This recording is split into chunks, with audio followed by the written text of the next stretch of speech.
Break के बाद आपका एक बार फिर से स्वागत है और आमिर खान इस वक्त हमारे साथ हैं गजनी के बारे में बात करने के लिए, गजनी के लुक के बारे में बात करने के लिए। हालांकि उन्होंने अब अपना लुक बदल लिया है, अब उनके बाल बढ़ चुके हैं।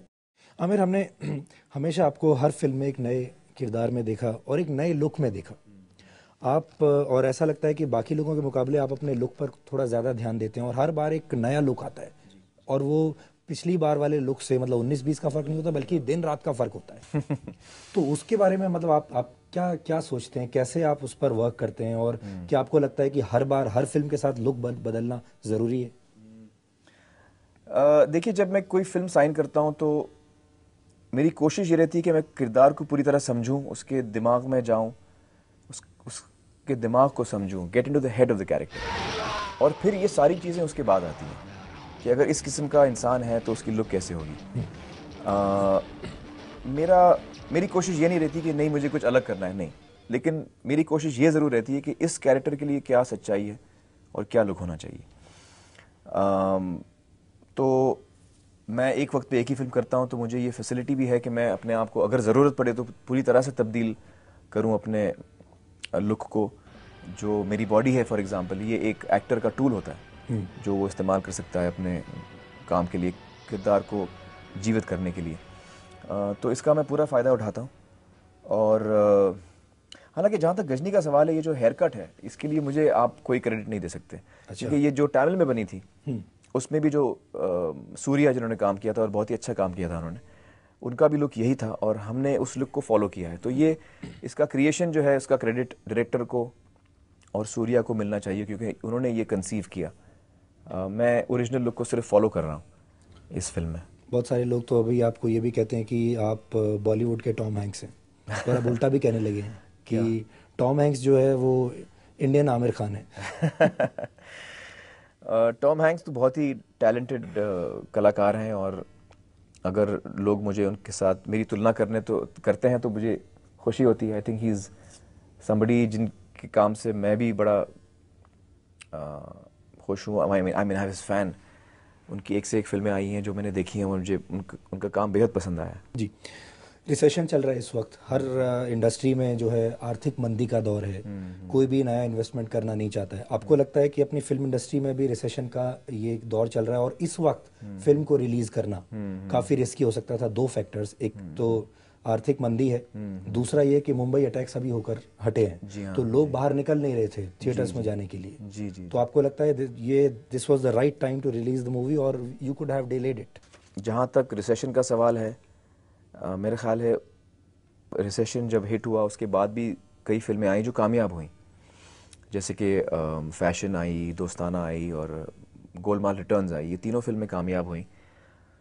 तो जहाँ तक थिएटर गोइंग ऑडियंस का सवाल है, जहाँ तक हमारी ऑडियंस का सवाल है, उनका इंटरेस्ट अभी तक उसकी कोई ऑब्जर्वेशंस नहीं है कि वो अच्छी फिल्म एंटरटेनमेंट से दूर हट रहे हैं। जब अच्छी फिल्म आएगी, कोई ऐसी फिल्म आएगी जो वो देखना चाहते हैं, तो मुझे लगता है कि वो देखने ज़रूर आएंगे।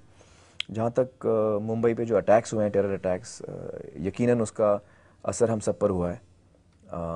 और ये सडनली ये चीज़ हुई जब हम सब, कोई भी ये एक्सपेक्ट नहीं कर रहा था। और मुझे लगता है कि जहाँ तक फिल्मों का सवाल है, मतलब मेरा फर्स्ट थॉट ये था कि मैं इस मूड में भी नहीं हूँ कि मैं अपनी फिल्म रिलीज़ करूँ इस वक्त। प्रैक्टिकल रीजंस हैं जिसकी वजह से हम डेट शिफ्ट नहीं कर सकते, तो हम उसी दिन आ रहे हैं। देखते हैं। आपका एक बयान मुझे बहुत अच्छा लगा जब आपने ये कहा था कि अगर कोई हाईजैकर्स आपको या आपकी फैमिली को अगर हाईजैक कर लेते हैं तो आप ये चाहेंगे कि सरकार नेगोशिएट नहीं करे। जी बिल्कुल। ये एक ऐसी चीज़ है बिकॉज आप रोल मॉडल हैं और आपको लोग देखते हैं, आपकी बात समझते हैं, और जब आप में से कोई ऐसे सामने आता है और इस तरह की बात करता है तो मुझे लगता है उसका बहुत असर होता होगा।